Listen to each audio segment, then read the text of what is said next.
Tech That's Changing Pork, a conversation with Chris Bomgaars, the founder of EveryPig. I'm your host, Jim Eadie. Welcome to the show, Chris. Thanks, Jim. Good to be back with you. I know a lot of people, if they're not familiar with your story, you're a former pork producer in Northwest Iowa. You raised a lot of hogs for RC Family Farms and former VP growing that side of the business. Now you're on the tech side of things. Yeah, it's been an exciting transition for sure. So every pig, a great company that you started. As we talk about technology, Chris, what trends are catching your attention right now in pork production tech? I know it was such a hot topic at the World Pork Expo and continues to be with customers we talk to. Yeah, well, it's been really interesting since getting into the tech side and serving other pork producers. We get a lot of insight into what's important around the industry. And there's definitely a shift happening right now, really from paper to pixels. I think we saw decades ago already things like sow cards getting digitized. I think we're seeing that now a lot more in the wean to finish stages of production. It's kind of catching on where people and companies are realizing like, hey, we're already required to collect this information, and we are collecting it on paper.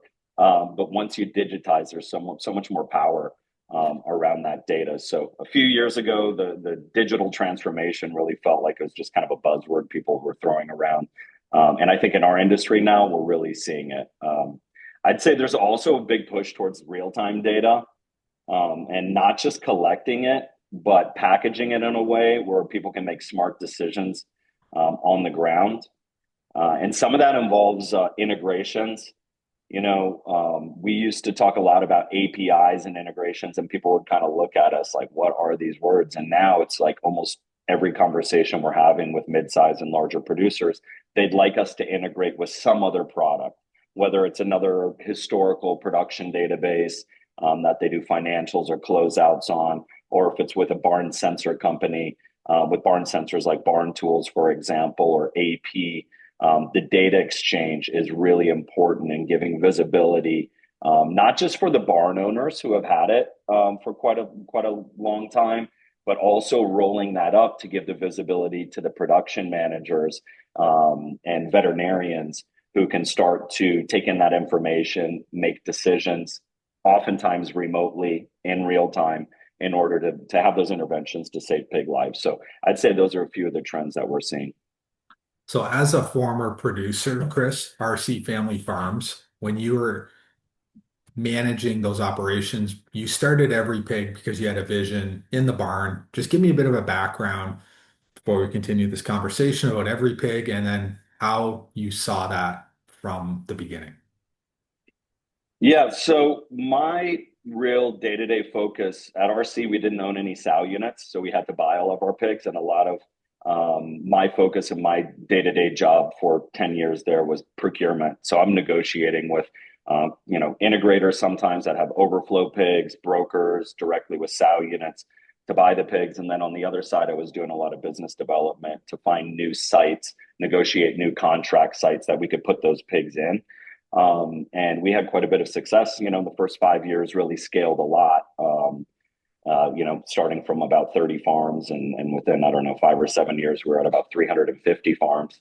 So as you scale, you realize a lot of the problems as you get larger, and some of those challenges we were having. We had some really competent field managers and management teams helping us out, but the way we were collecting data, kind of like the rest of the industry, a lot of time sensitive information being written down on pieces of paper that get faxed into an office maybe at the end of the week or the end of the month, and then keyed into some historical database. And then we're looking at these historical reports, mortality reports, which tell us about our pigs that died months ago.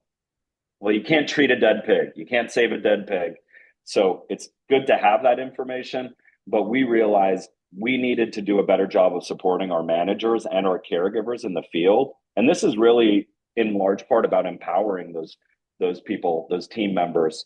And we needed to get the information quicker. So that's when I set out about 10 years ago to start to digitize those paper records and then give full visibility and insight into the decision makers so we can actually prevent those pigs from showing up on the mortality reports.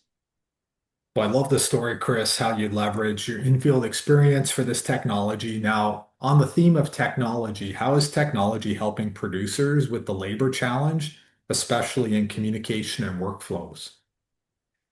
Yeah, look, labor's tight, right? And it feels like we're beating a dead horse here. I know in almost every podcast that's going out right now in our industry, people are talking about it, but it is a real issue. So I think what we're seeing is more producers starting to lean on technology to help them lever more efficiency. So get more out of your team by using tech. So maybe you're not going to be able to increase you. Maybe you feel like you're short 5-10% of your staff in the field. And if you can't find and hire that qualified labor, you're going to start to really feel a need to leverage technologies. So we're seeing things like we serve some large veterinary clinics, for example, and we're helping them gain insight into their farms. And one thing I'm noticing about the veterinary clinics that's different than when I was growing up, right? My dad started the Orange City Veterinary Clinic in Iowa. So I grew up in and around that vet clinic and saw them running a lot of calls to the farms. And that was a big part of, their billable revenue was coming from those farm visits. And almost all the farms they were serving were probably within about an hour of where we grew up. Well, when you work with these veterinary clinics today in our industry, a lot of times they're serving international customers.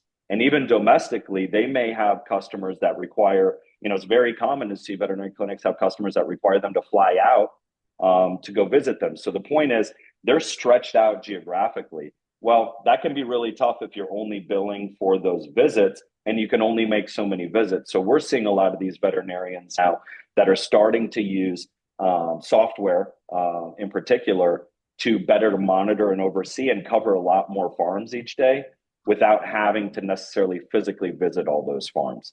So I wouldn't say technologies are replacing farm visits, but they're certainly helping companies to prioritize which farms need to be visited when. And they're allowing veterinarians and managers to be able to cover a lot more farms in less time. So what about how does EveryPig help with multilingual workforces? And what have you learned that works best? Yeah, you're touching on an area that I'm pretty passionate about. I think here in the States, especially when you look around at who's actually taking care of the pigs today versus 20, 30 years ago, there has been a major demographic shift. And primarily, it's Spanish speakers that are doing a lot of the caregiving and the management positions now. And there has been a major disconnect for a long time between the pig owners and the Spanish speaking caregivers, for example. And sometimes they speak a certain level of proficiency of English, but there are a lot of them that are Spanish only. And I can give you a quick story, side note example from personal experience. I think it was the winter before last. I was up in Northwest Iowa again over Christmas time, visiting with a friend who has a pretty large crop, corn and soybean operation, dairy cattle, and like most Northwest Iowa farmers, has a couple of hog barns as well. Well, he doesn't do the labor in the barns, and we were driving by in a tractor one day past one of the confinements, and I saw there was someone out there, and I asked who that was. He said, "Oh, I think that's the caregiver." He didn't even know who the caregiver was. And then I asked him about the caregiver, and he said, "Well, I've never spoken with him. I don't think he speaks English, but I really need him to turn these barn temperatures up because it was late December in Northwest Iowa. The barns were empty, and they had iso winds coming in I think 4 or 5 days. And to save propane, they were keeping the barns a little bit cool. But those pigs coming in need high barn temps or higher barn temps, and he didn't even think about knowing how to communicate. He said, "Pull over the tractor. Let's go talk to him." And I happen to speak Spanish, and so I got down and I introduced myself and spoke with this guy, and just a great guy who was so excited that someone was actually speaking to him in his language, and gave him the simple instructions. Okay, we need you to turn the barn temperatures up 2 degrees each day so the pigs will be comfortable when they come in.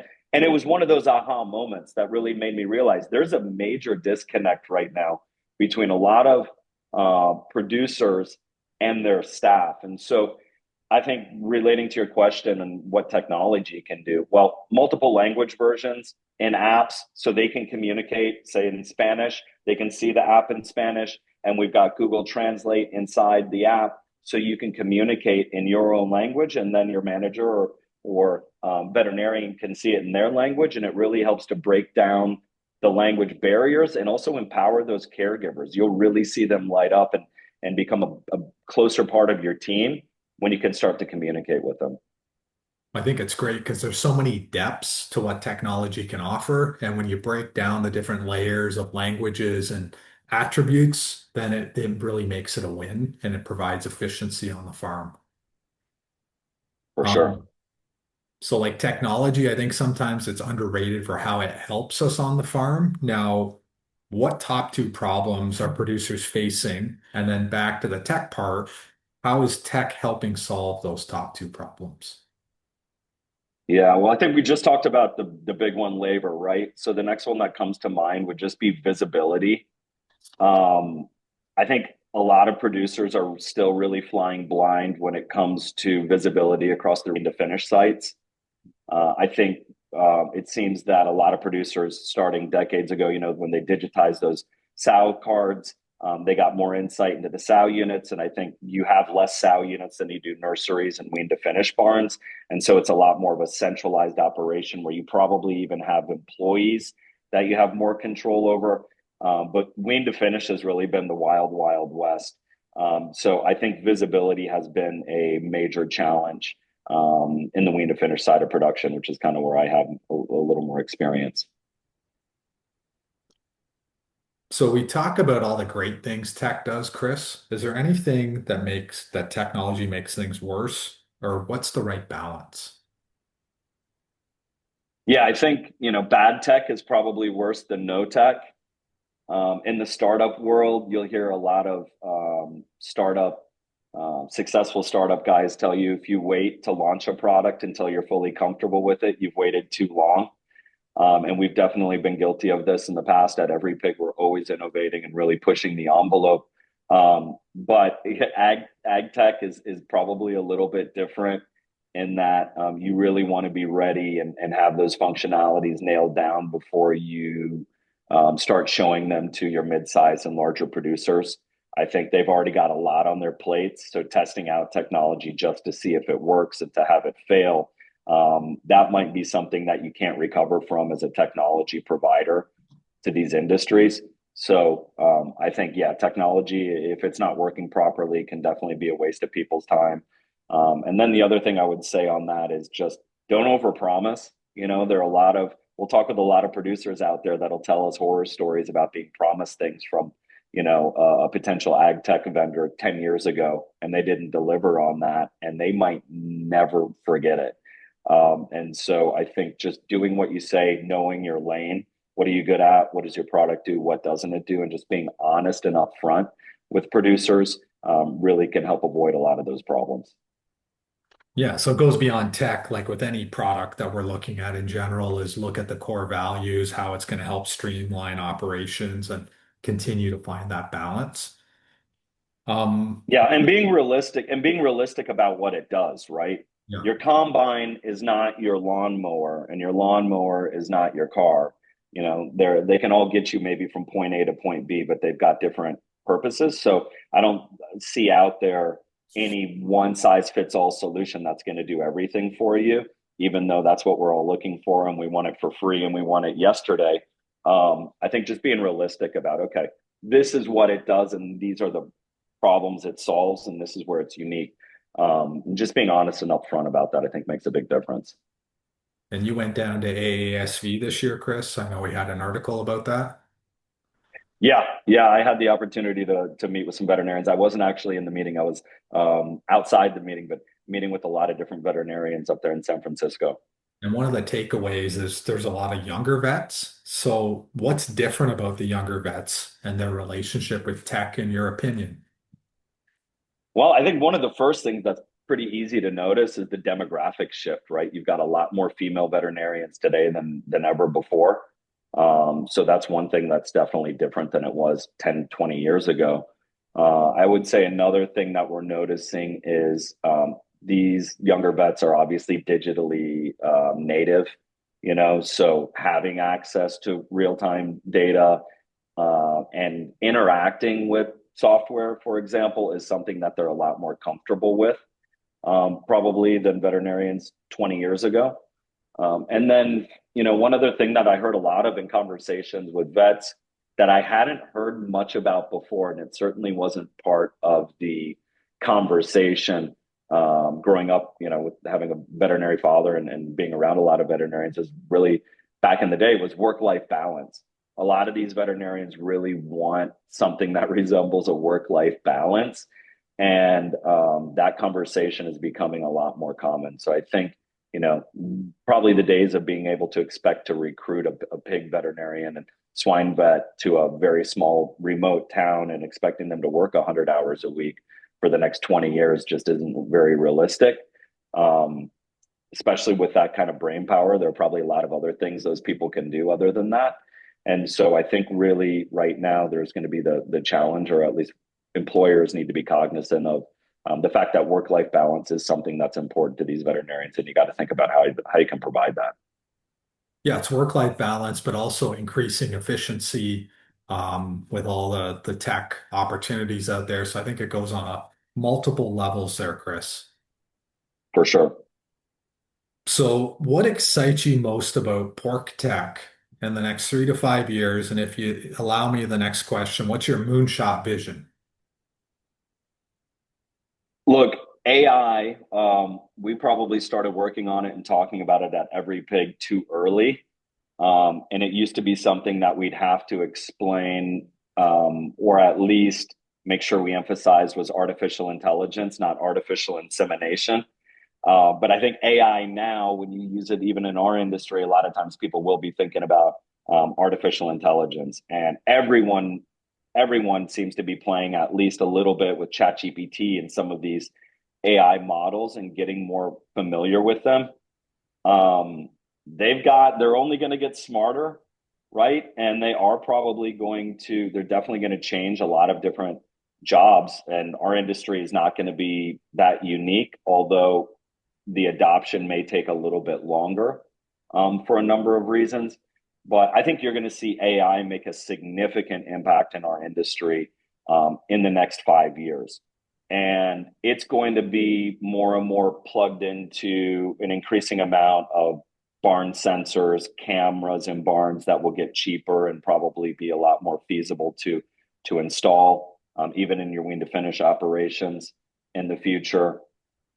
And I think you're really going to start to see AI be a bit of a helper, act as a bit of an on-farm agent that can maybe direct you to taking a look at, certain things that it's finding patterns in data. We're doing that a little bit already in EveryPig with our mortality forecasting algorithm. We've trained it on almost 3 million digital barn sheets already, and it looks to find patterns in data that indicate there's going to be mortality events in groups of pigs. So I think you're going to see our world become much more proactive and preventative versus reactive and saying, oh crap, the barn's on fire, so to speak, we got to put this fire out. We see our customers already becoming a lot more proactive and noticing like a dip in water consumption in a group of pigs, and their sensitivity levels just increasing, so they're not always fighting from behind the curve. In terms of moonshots, I'm a big believer that the advancements in robotics are going to be directly applicable in our industry. I don't know exactly where and when that's going to start, but if you look at things like Tesla's bot, for example, just the improvements in dexterity and its ability to move around has really advanced a lot in the last year. And if you look and listen to the price points that they're trying to get these robots to, maybe around $15,000 to $20,000. At what point does that price in for you to have one of those in the barn? So I don't think, in terms of a moonshot, I don't think it's outside the realm of possibility at all that we're going to have robots at least helping us out in the barn. I would see those robots having a full sensor array as well, so they can tell us about environmental conditions inside of the barn. Also, they're definitely going to need computer vision. So they're going to be able to see as well, and eventually maybe even start to be able to administer treatments. I know that seems like that might be a long ways out, but I do think there's going to be a role, and it'll be pretty common. Maybe in another 5 to 10 years, we'll see to have those robots in the barn and kind of working alongside of people, if not maybe doing some of the tasks that they don't like to do.